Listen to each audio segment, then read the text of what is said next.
Sizophepha kanjani kulezi ziphepho? Sizophola kanjani kulama nxeba abhibhidlayo? Nguwe Nkosi isimakade isiphephelo sethu. Wena ulithwalela yethu. Sizwe Nkosi usisize. Sizwe Nkosi usisize.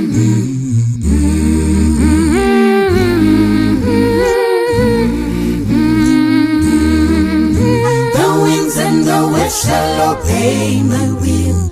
Peace, peace, peace, peace, peace, peace.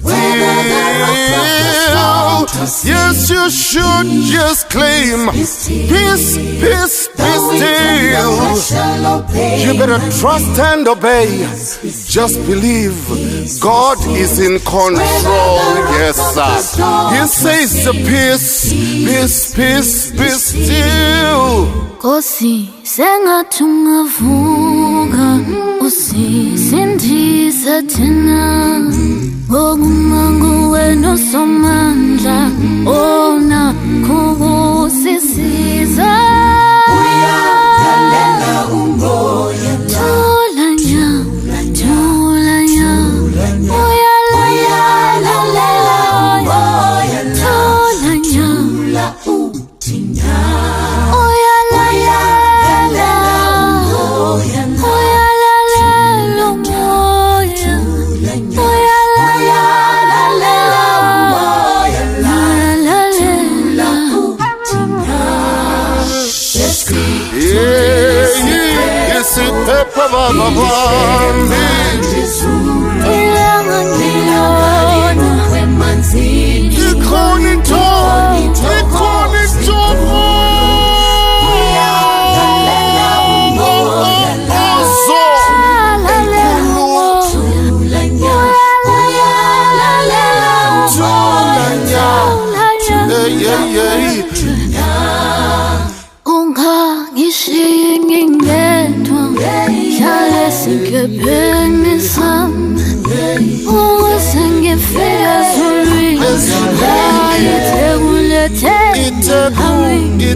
when I tulanya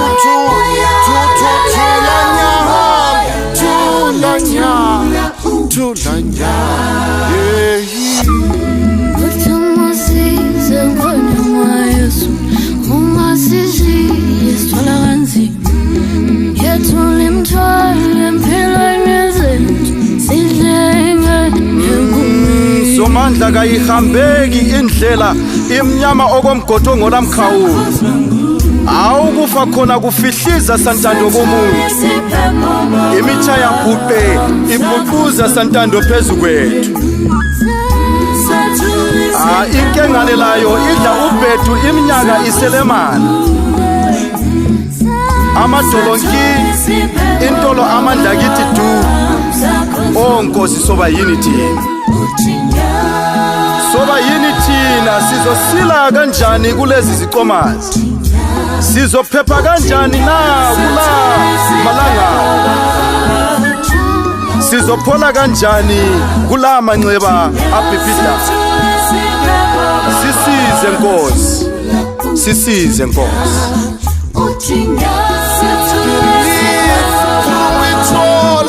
Through it all. Yes, the winds. Jesus just says peace. Understand his word stands true. Oh yes, he says peace. Peace. Chula utinya.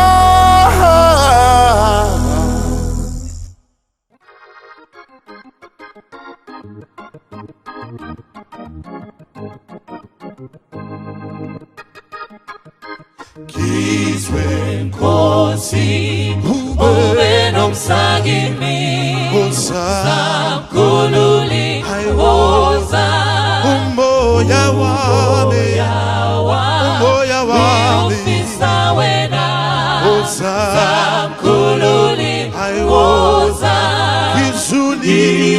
Ngizulile kude zintabeni, ngizulile kude lekhaya,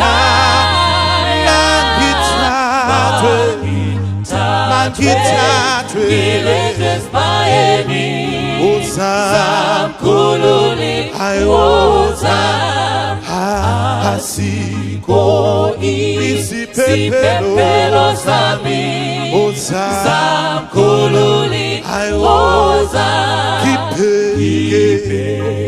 ngithole ukukhanya, zamkhululi woza ngizulile ezithabeni, ngizulile kude lekhaya, mangithathwe baba ngilethwe esibayeni, zamkhululi woza indlela iyangikhathaza, zamkhululi woza abeke uthando, zamkhululi woza ngizulile zintabeni, ngizulile kude lekhaya,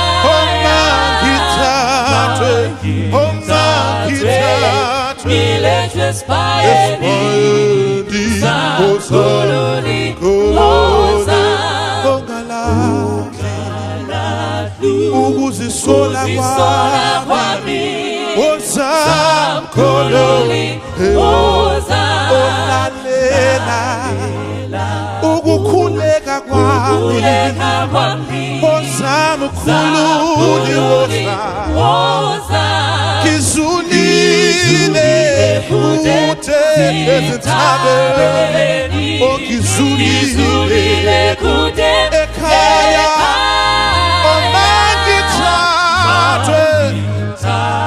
ngilethwe esibayeni, zamkhululi woza ngizulile kude ezintabeni, ngizulile kude ekhaya,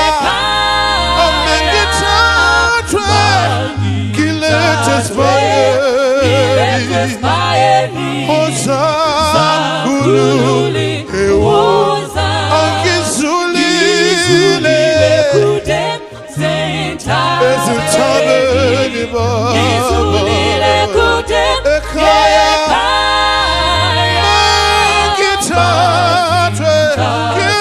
ngilethwe esibayeni, zamkhululi woza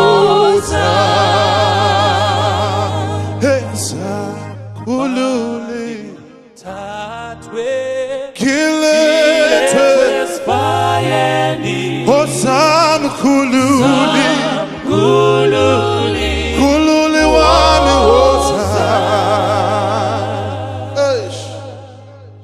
I greet you all in the name of our Lord and Savior, Jesus Christ.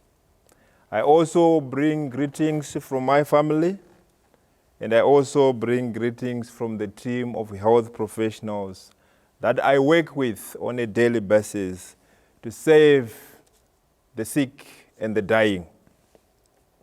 Today I am here to make a presentation on a condition that has seized the operation of governments and nations. A condition that has stretched the national health budget for many nations.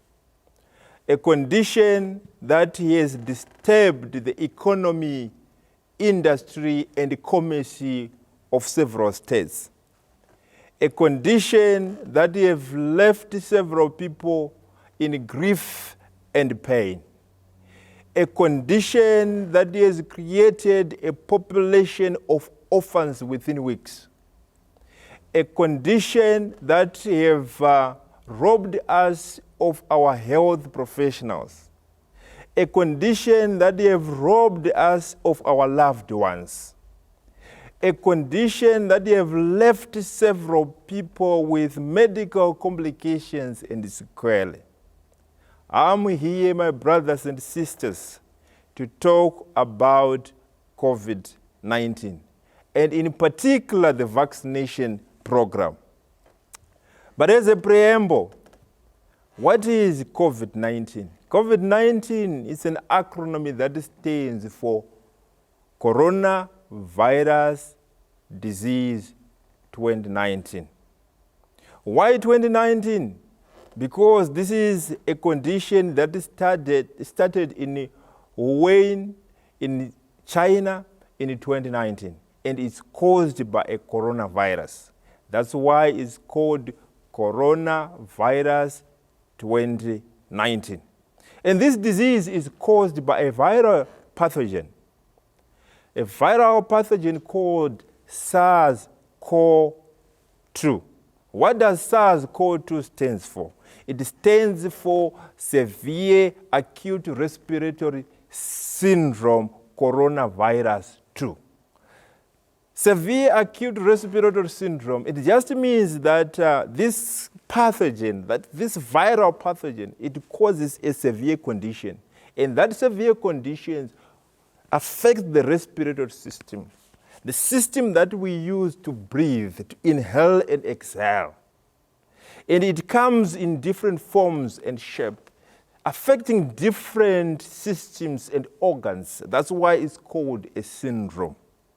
And why coronavirus 2 is to distinguish it from the other previous coronavirus that came before this one. Remember, in 2002 to 2004, there was an outbreak of coronavirus 1. And now we have coronavirus 2. So it's called coronavirus 2 so that we can distinguish it from the previous outbreaks. So that's COVID-19, that's SARS-CoV-2. So SARS-CoV-2 is the causative pathogen, and the disease is called COVID-19. In the background, like I've already mentioned, it started in 2019 in Hubei province in China, December 2019.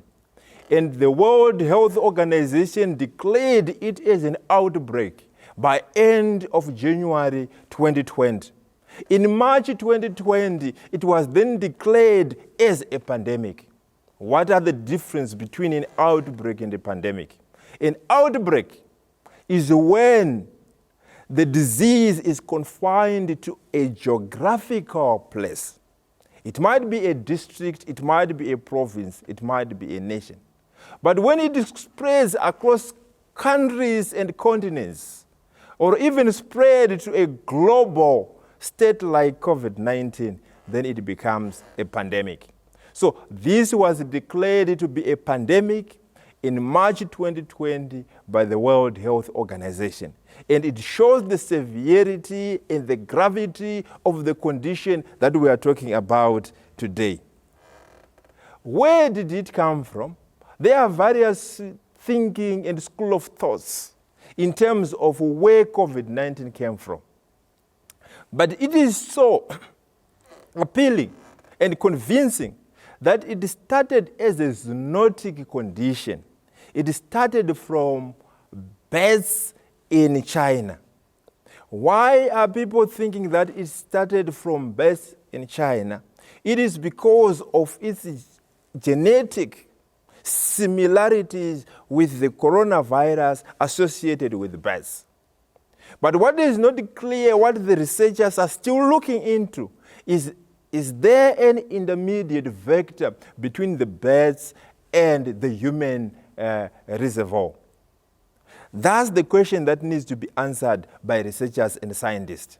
But it's quite convincing that it started as a zoonotic condition. Where are we as a country? Where are we as Africa? Where are we as the world in terms of pandemic?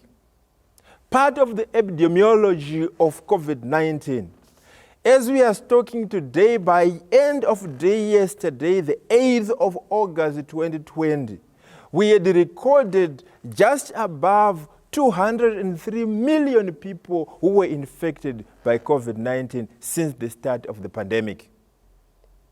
And more than 4.2 million people died of this condition the world over.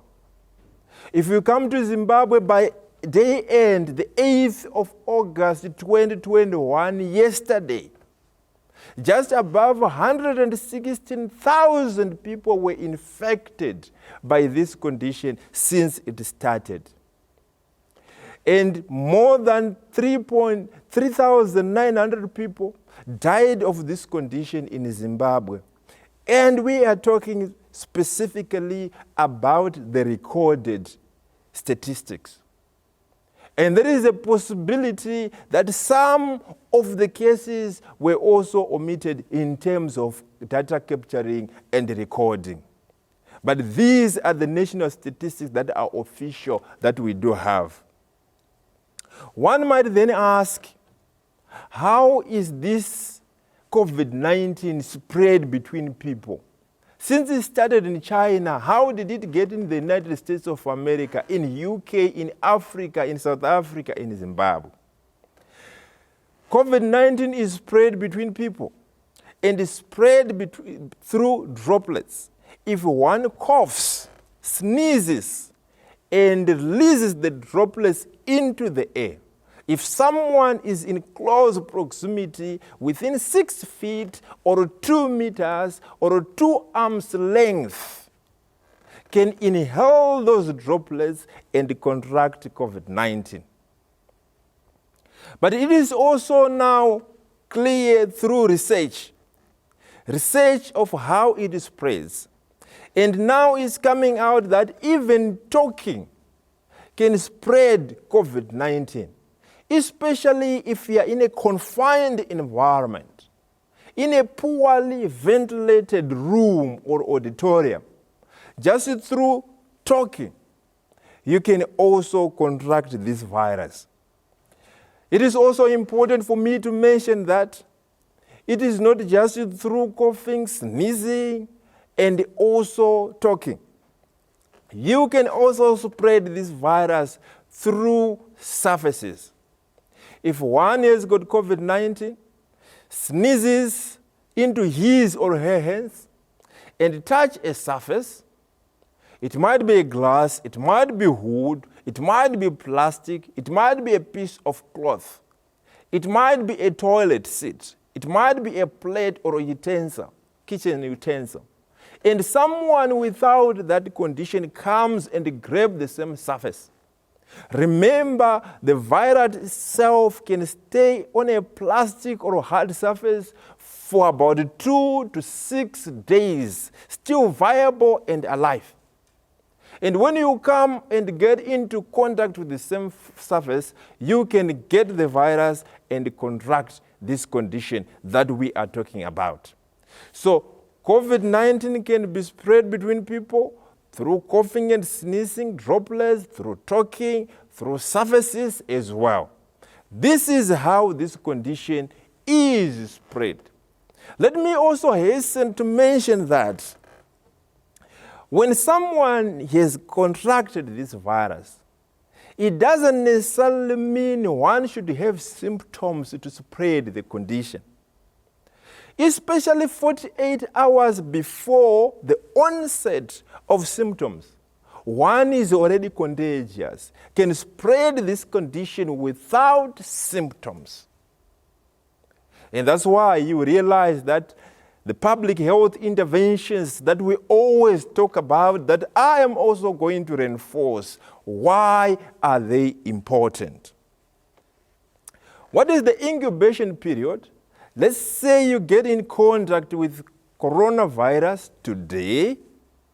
When do you expect to develop symptoms? From the day that you contract the virus and the day of development of symptoms. How long is that period? That's what we call the incubation period. That time stretches from about 2 days to 14 days. But in most cases, it's between 3 to 5 days. So if you are exposed to the pathogen today, within the next 2 to 14 days, that's when you can develop symptoms. But on average, in most cases, it's between 3 to 5 days.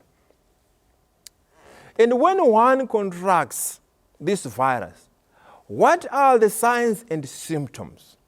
The signs and symptoms, I always prefer them to put them into 3 categories. The common symptoms that many people with COVID-19 will present with. Number 1 is fever and chills. Number 2 is a dry cough. Number 3 is tiredness. In most cases, people who develop symptoms develops these 3. Chills and fever, tiredness, and a dry cough. But there are also certain less common symptoms that can also come along, like pains and aches, sore throat, diarrhea, conjunctivitis, which is redness and itchiness of the membranous covering of the eye. You can also have loss of appetite, loss of sense of smell. You can also have a rash and a discoloration of fingers and toes. These are the less common symptoms that can also occur. But there are also very severe symptoms that can develop. In most cases, severe difficulty in breathing or shortness of breath. You can also have chest pressure or tightness or severe chest pain. You can also even fail to talk or to move. These are the severe symptoms that can also occur. So it is important to understand that when it comes to COVID-19, it's a whole spectrum of signs and symptoms, not just a few. And allow me to say this, my brothers and sisters, at this juncture. The majority of our people who develop these severe symptoms, who need hospitalization, intensive care unit, are the elderly and those people who are living with comorbidities, hypertension, diabetes mellitus, heart disease, just to mention a few. So when we are coming up with public health intervention, it is also important for all of us to understand that we are also doing this for ourselves and also to protect our beloved ones, the elderly and those who are living with comorbidities. Allow me to say, out of all the people who have COVID-19 disease, 40% of them will remain asymptomatic or will just have a mild disease. And they will not even go to the hospital for consultation and treatment because they will be asymptomatic or they will just have a mild disease like general body weakness, pains here and there. And that will not even convince them to go for health care or to be attended by a medical practitioner at the closest facility. So 40% of all the people with COVID-19 will have asymptomatic, will remain asymptomatic, or will have a very mild disease. The remaining 40% will develop moderate symptoms. These are the people who will then go for consultation at the nearest facilities by their physicians, but they will be managed from home as outpatients because they don't have severe disease. They might just need a course of a painkiller, an antibiotic, and some other medicines that are used to manage and treat people living with COVID-19. But they will be managed as outpatients and they will recover from home in isolation. The remaining 20%, these are the people who will develop severe disease, and these people, they will need hospitalization.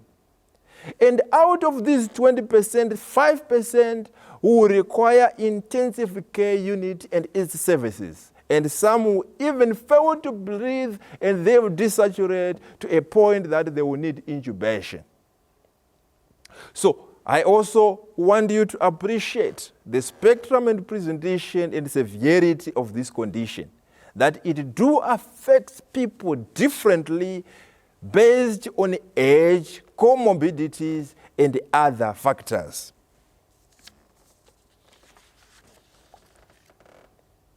So having said this, how should one protect himself and protect others from this condition?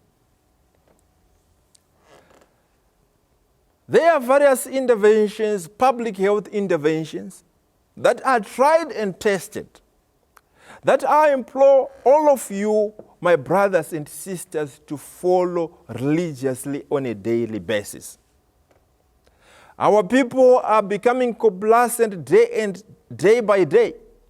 And because of that, we are losing lives unnecessarily on a daily basis. There are public health interventions that we need to follow and institute to protect ourselves and to protect others. Number one, let us comply with the use of face masks. Face masks, they protect and prevent the spread of this condition. Let us comply with social distancing. When we are around people, let us maintain 2 arms length from other people, at least 2 meters, at least 2 feet from the next person. Let us avoid crowded places. Let us avoid congregating. One of the drivers of this pandemic in this day and age, and especially in African setup and in Zimbabwe in particular, are funeral gatherings.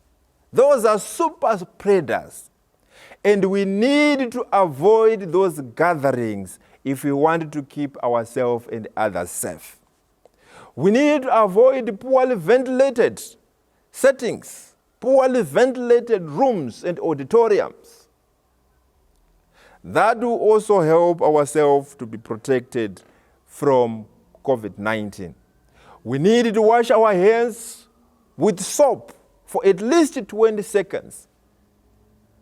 If we are not, if we don't have water and soap that is readily available, we can make use of sanitizers with at least 60% alcohol content.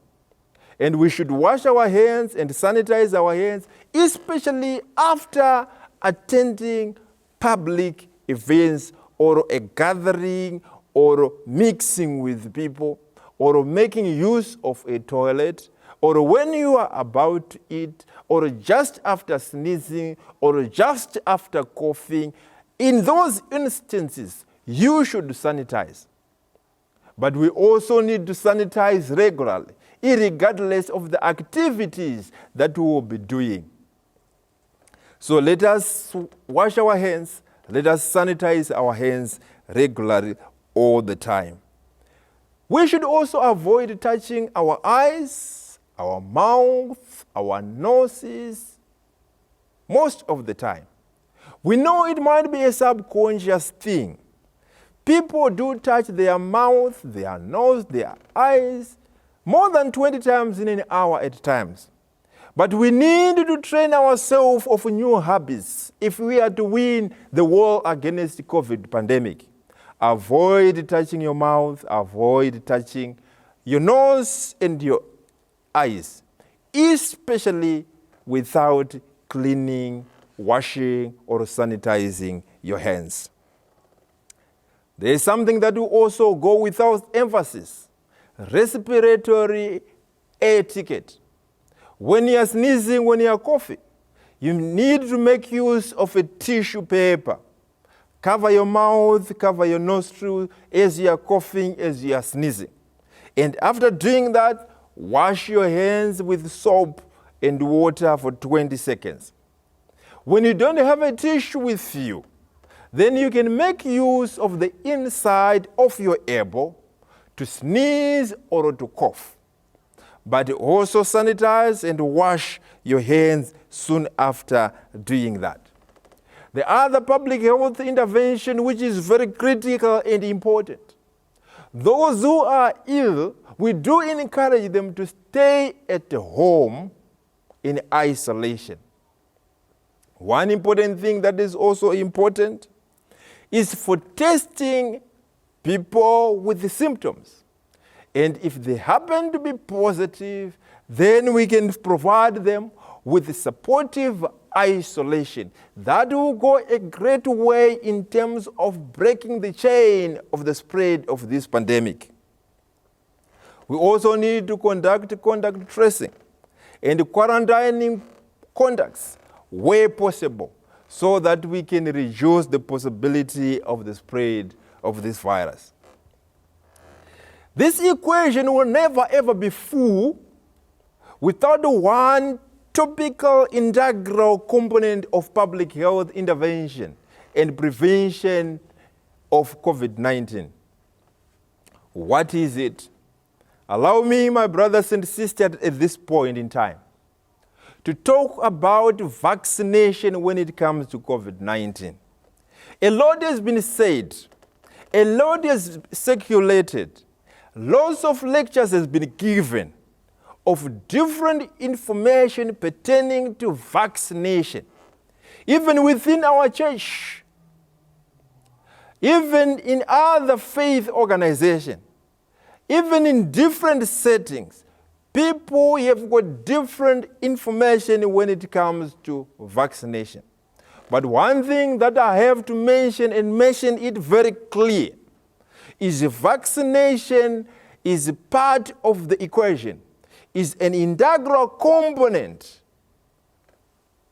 to the fight against the COVID-19 pandemic. And without this component, the fight against this pandemic might be a losing battle. And I do encourage, as a specialist community physician, encourage each one of you, my brothers and sisters, fellow believers, elders and pastors, for us to be involved, engaged, encourage people, and also get ourselves vaccinated. But what is a vaccine? A vaccine is a product that is introduced in one's body to stimulate it so that one can mount an immune response, build an army of soldiers, of antibodies, so that when you then become exposed to an infection, you are protected, or you will fight better. That's a vaccine. Did vaccination started with COVID-19? Oh no. Vaccination has been there for centuries, has been there for ages. Remember polio, one that invaded the brain, invaded the spinal cord, causing paralysis. The war against polio was won through vaccination. And almost everyone, every Zimbabwean who's listened to me was vaccinated at one point against polio. And we have managed as a country to eliminate polio through vaccination. Let me talk about tetanus. Everyone in Zimbabwe, through the vaccine immunization program, one receives a jab, a vaccine against tetanus. And when you are bruised, when you are lacerated, when you are traumatized, when you are involved in a road traffic accident, if you present to your physician, to a health institution, they assess your tetanus status. And if there's need, they will give you a tetanus toxoid, which is a vaccine. And as I'm talking right now, those who were injured maybe a week or 2 or 3 ago, who went to their practitioners, or to health institution, they received that vaccine. And without that vaccine, our people would die from tetanus, for it can cause muscle pain, stiffness, and even lockjaw, a very serious condition. But we have managed to win that war against tetanus through a vaccine. Hepatitis B, which is spread through blood, fluids, body fluids. Each and every year, nearly 1 million people die of hepatitis B and its complication. But the fight against hepatitis B is better and stronger because of the vaccine. Mortality is low because of hepatitis B vaccine. We can talk about other conditions, influenza. We can talk about measles. We can talk about pneumococcal infection. We can talk about diphtheria. We can talk about whooping cough. All those conditions, we have managed to win the war through vaccination. Vaccination is not a thing of today only. It is as old as medicine itself. So it is important for all of us to appreciate that the vaccine is not just about COVID, but it has been an integral component in fight against outbreaks, pandemics, and serious conditions.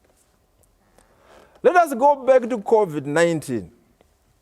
What are the various types and forms of vaccines that we do have?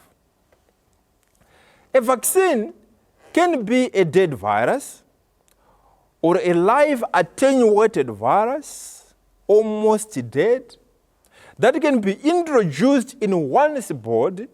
Then the body would detect that dead virus as the proper coronavirus itself. The body will start to manufacture antibodies, build up an immune system, an immune response against the dead virus. And those antibodies will be stored in your body so that in the future, if you are exposed to COVID-19, you will have a strong immune response to fight against COVID-19. That will prevent you from having severe disease that we have talked about. That will prevent you from hospitalization. That will prevent you from being admitted to an intensive care unit. That will also prevent you and save you from death. So we can have a dead virus vaccine. And what are the types of a dead virus vaccine? We have got Sinopharm and Sinovac from our friends in China. We have got also Covaxin from our friends in India. Those are some of the examples of a dead virus. And that virus, if it's inoculated in your body,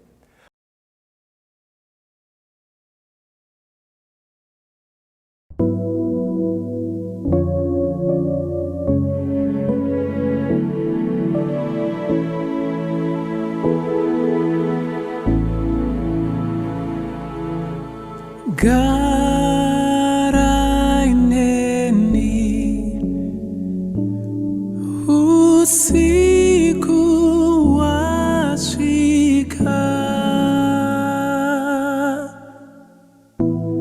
tenzi garaineni kune dima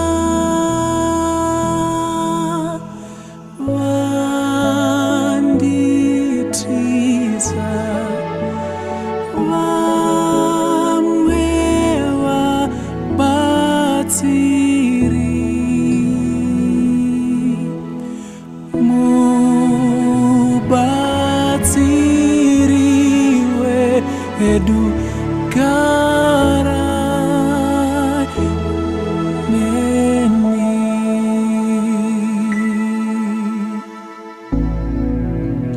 upenyu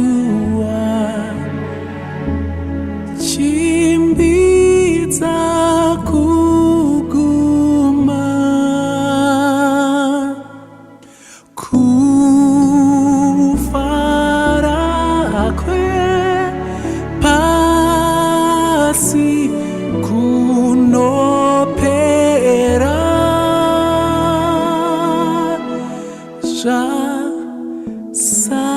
zvasakara kwazvo zviro zvese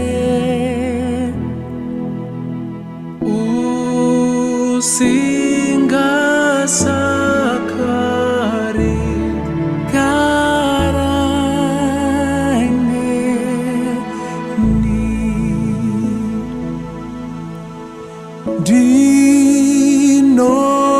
ndinomuda imwi nguva dzese mutsa ukurira muedzi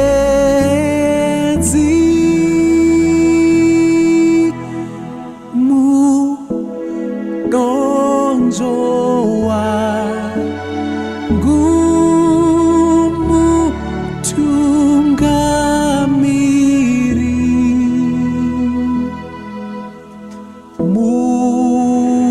mundima pachena garai neni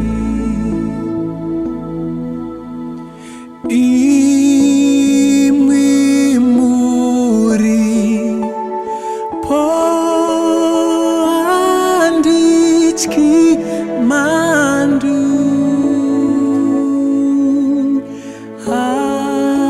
handine kuremerwa mushungu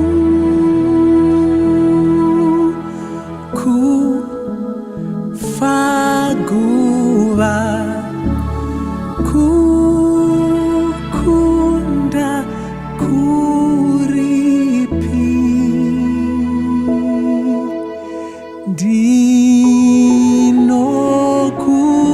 ndinokurira ugere neni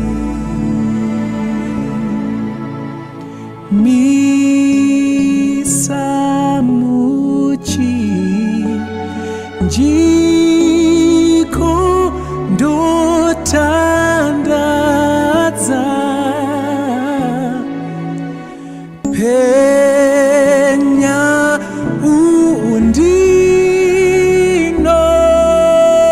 undinongedze kudenga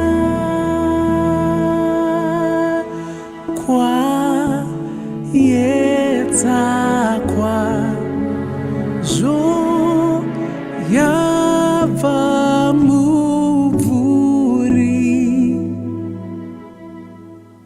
mupenyu mukufa gara neni gara neni. Okay, another type of a vaccine is a protein subunit. This is whereby a certain protein is introduced in one's body. And this protein is almost similar to the proteins that are produced by COVID-19 virus. Meaning to say, the body will also identify this protein subunit as if you are infected by coronavirus, and also mount an immune response system, and you build up antibodies, and these antibodies will then protect you from contracting COVID-19 in the future or from developing severe disease in the future. The number 3 type of a vaccine is a nucleic acid vaccine, like an mRNA vaccine. Which one are the types of the mRNA vaccine?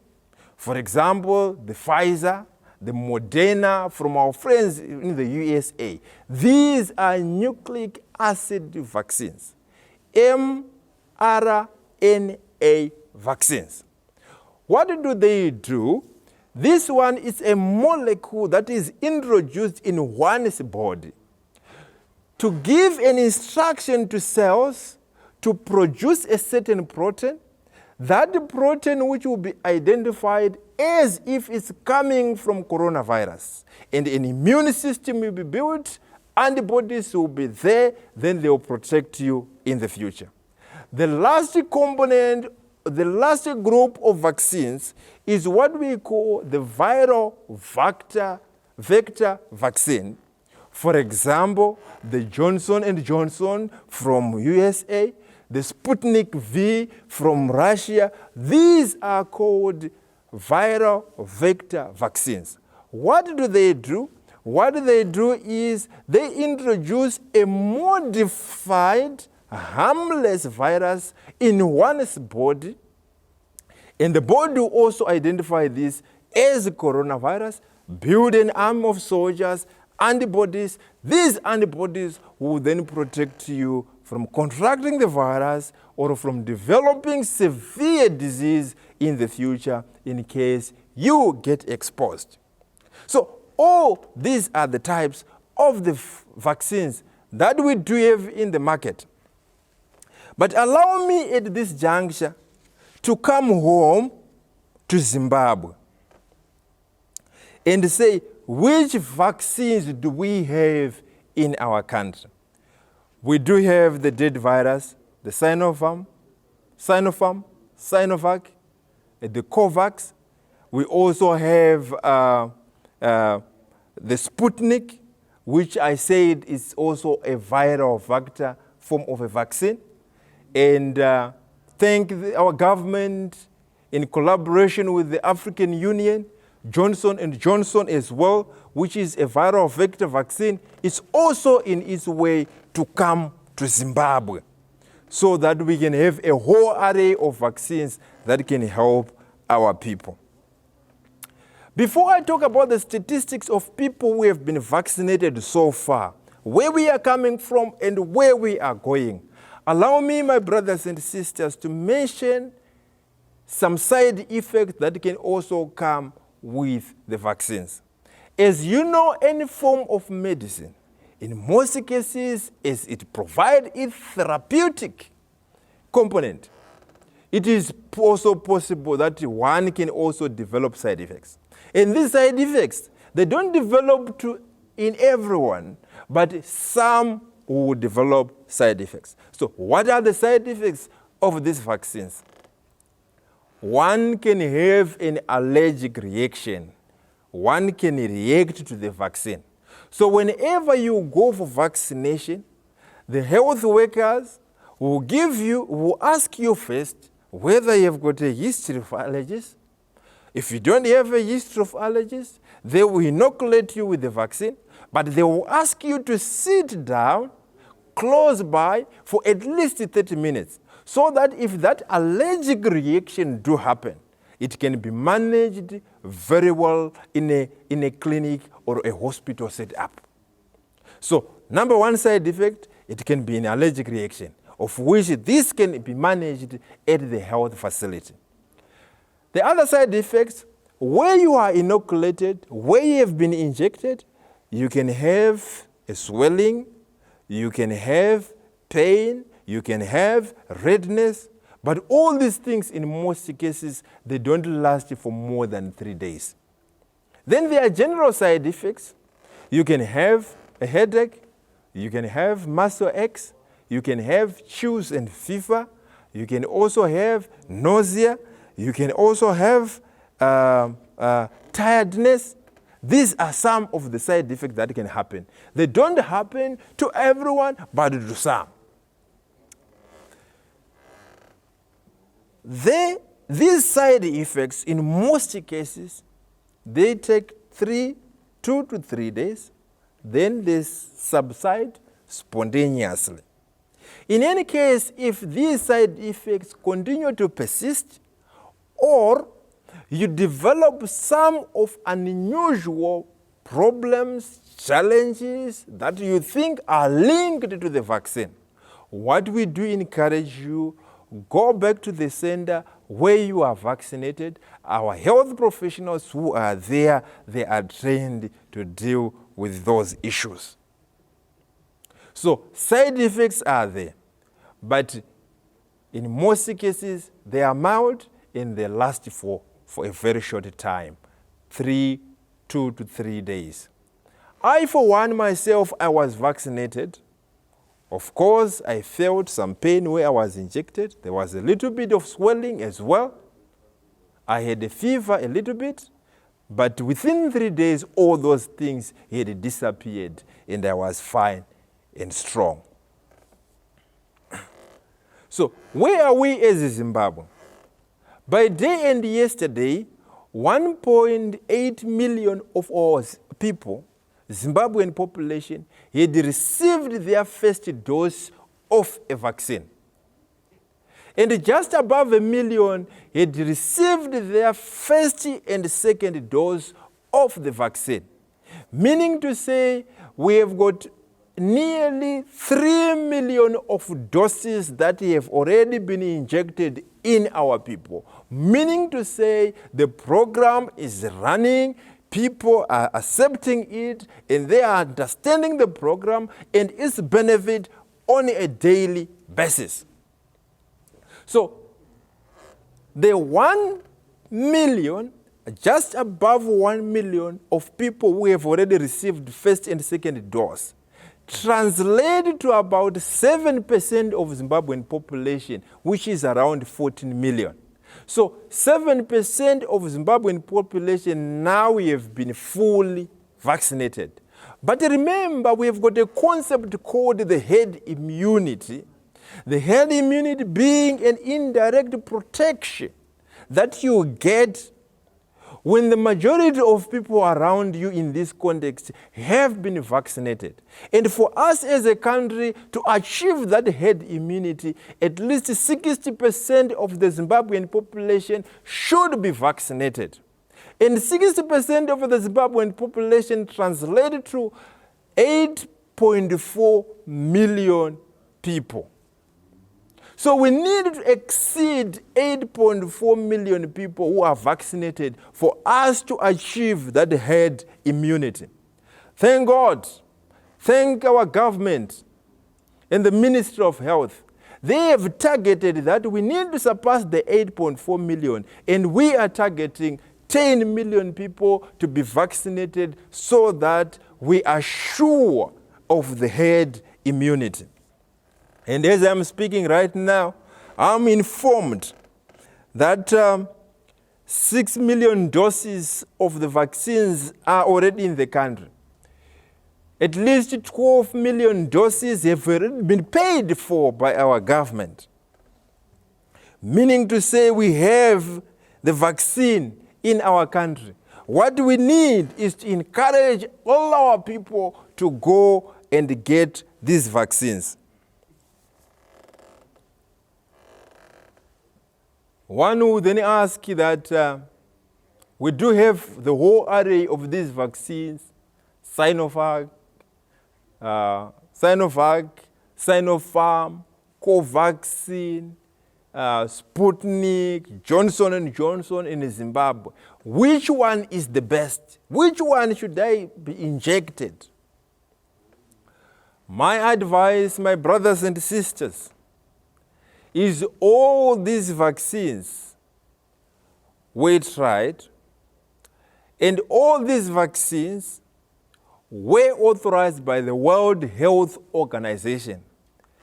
They are effective, they are safe, and number 3, they prevent against severe disease. All of them. So my encouragement for the day is go for the vaccine that is readily available to you the first time.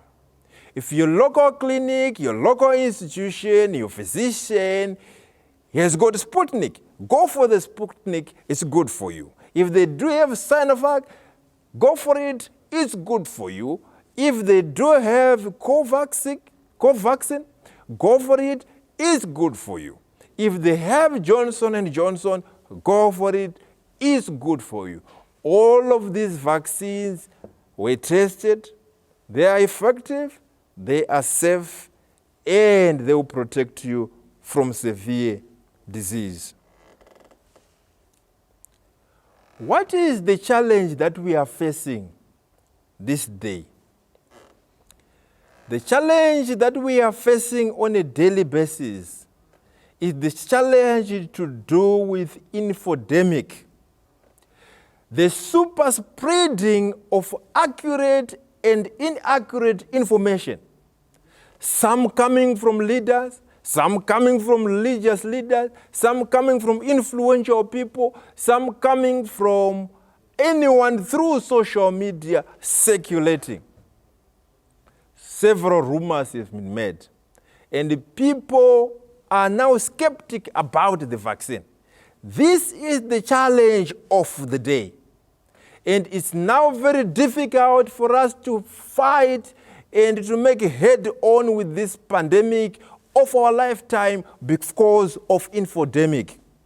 Inaccurate and accurate information that is spreading on a daily basis. My gentle advice, my brothers and sisters, fellow believers, let us utilize information from authentic sources that are the information that is updated on a regular basis, because we are dealing with a pandemic that is evolving, with a pandemic which we are gaining and getting knowledge, extra knowledge on a daily basis. A pandemic in which the board of knowledge is being revisited on a daily basis. So when you are looking for information on internet, go for authentic, credible sources. Which are the authentic, credible sources that we can think of? If you are in Zimbabwe, the Ministry of Health and Child Care has got a website. That's a credible source that you can get information from. You can also visit the World Health Organization website. That's a credible source of information. You can also go on the Center of Disease Control, CDC website. That's a credible website. So without getting information from credible website on the internet, please do not consume that information.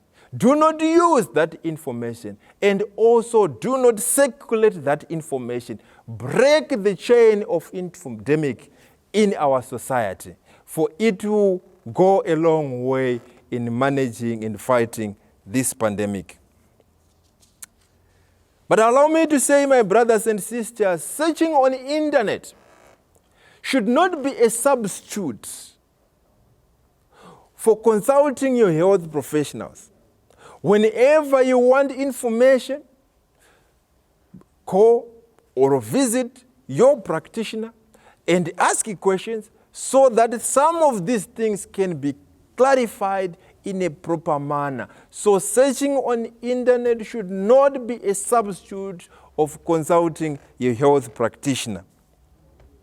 Let me take this opportunity to just mention a few myths and fallacies, rumors to do with COVID-19 vaccine that is in our domain. Number one, some people are saying COVID-19 vaccine is the mark of the beast. Oh yes, that's being spiritual. That's being Christian. He's the mark of the beast. So since it's the mark of the beast, I should not partake in this thing because it's the mark of the beast. At this juncture, let me choose to talk like an elder. If you read from Daniel chapter 7, verse 25, it talks about this thing. And it says, it would intend to change times and laws. What does it mean? The mark of the beast will be centered on changing the sense of time, will be centered on the law of God. The mark of the beast will be centered on worship. Where is worship in COVID-19 vaccine?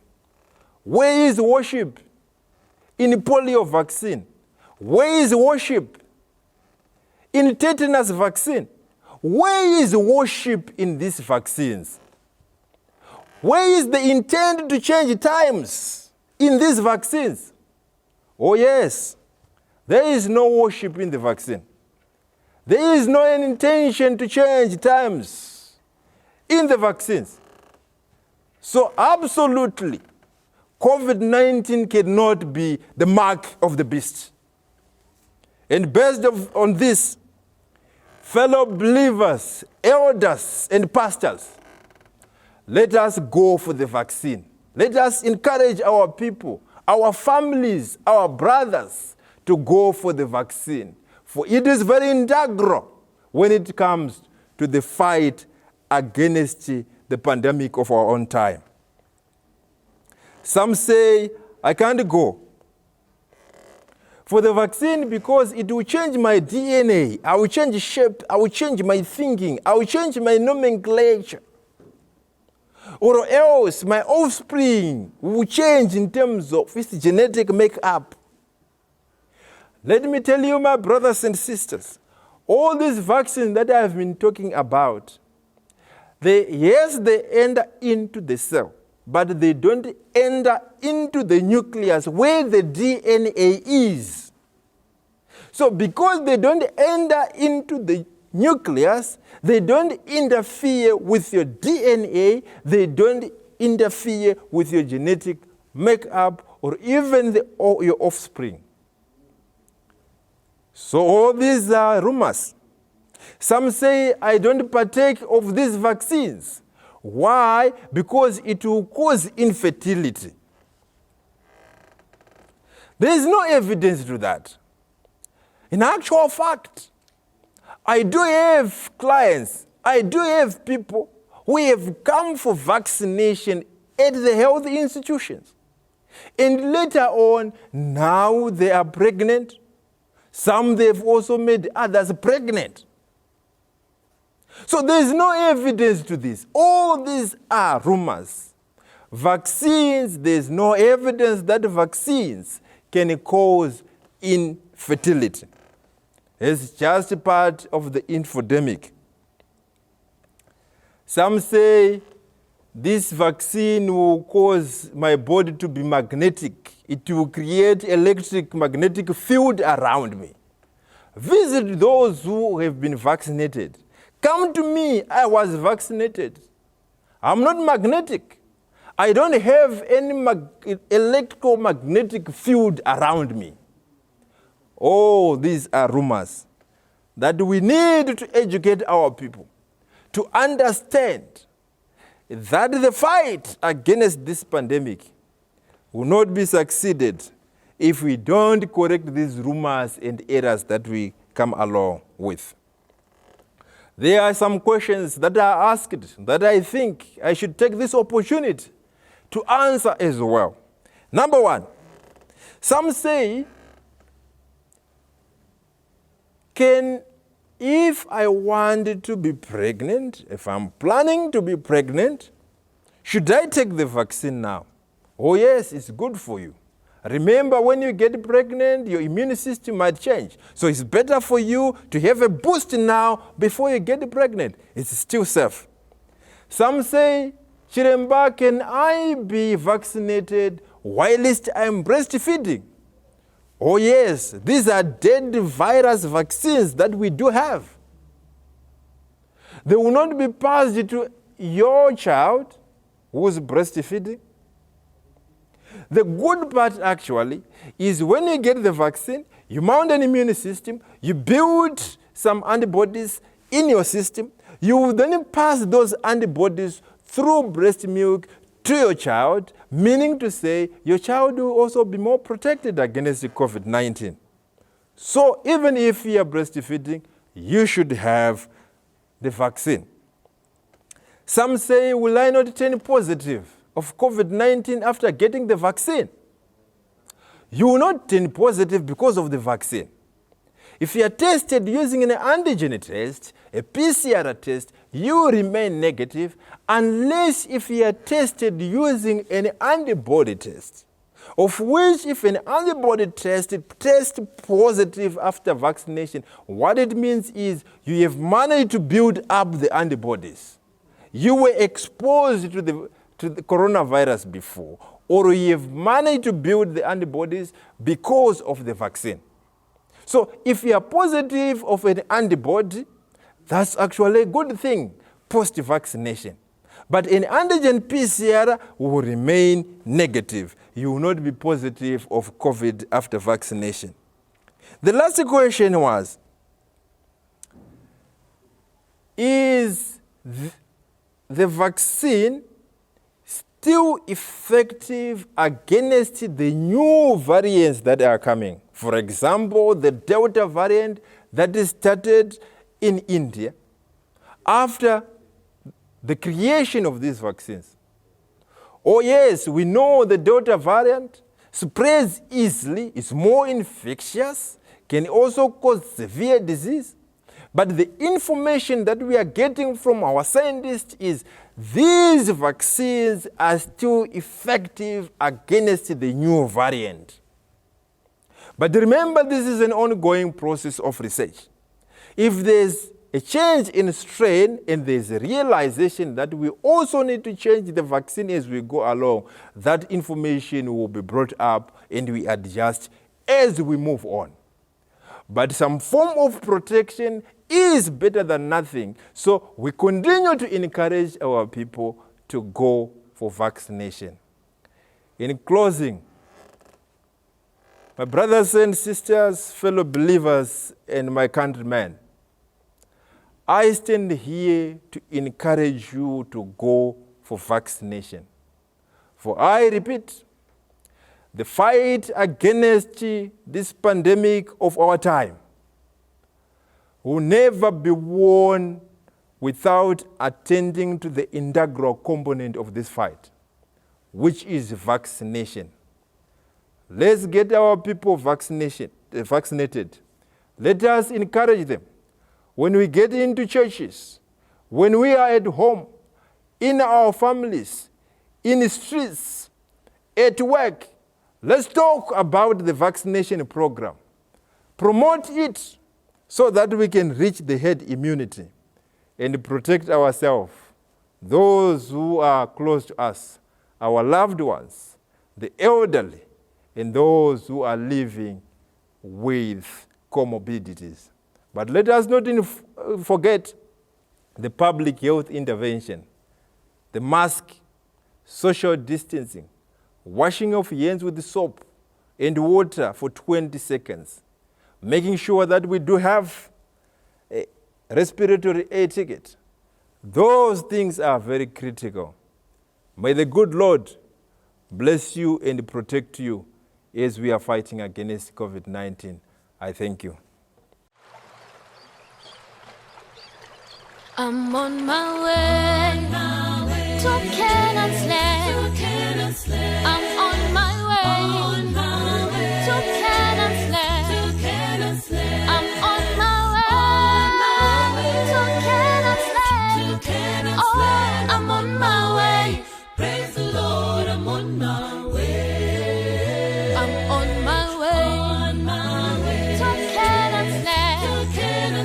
I'm on my way. I'm on my way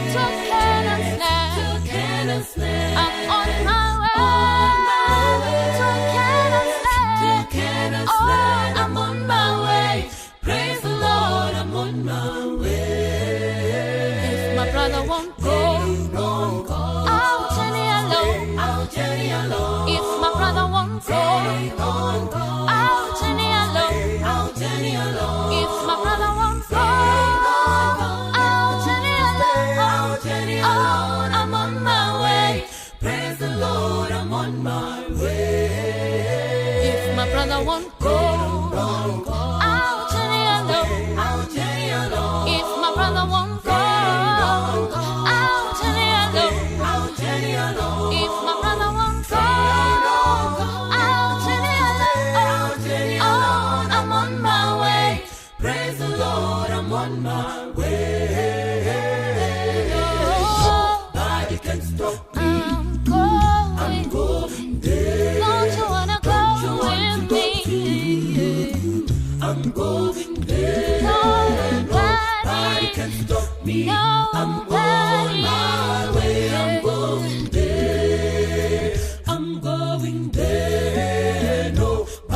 Don't you wanna go? I'm going there. Nobody can stop me. I'm on my way. I'm going there. If my sister won't go, I'll journey alone. If my sister won't go, I'll journey alone. If my sister won't go, I'll journey alone. I'm on my way. Praise the Lord, I'm on my way. If my sister won't go, I'll journey alone. If my sister won't go, I'll journey alone. If my sister won't go, I'll journey alone. I'm on my way. Praise the Lord, I'm on my way. Nobody can stop him. I am going there. Nobody can. Yes, I'm on my way.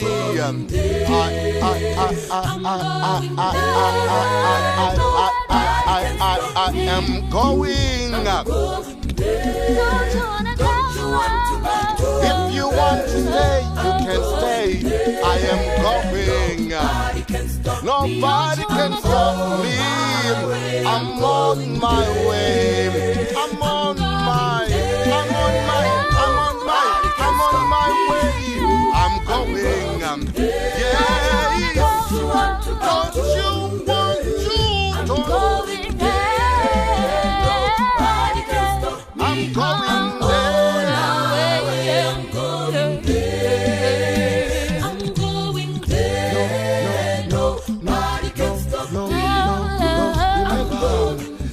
Don't you wanna go? Don't you wanna go? Don't you wanna go? I'm going there. Nobody can stop me.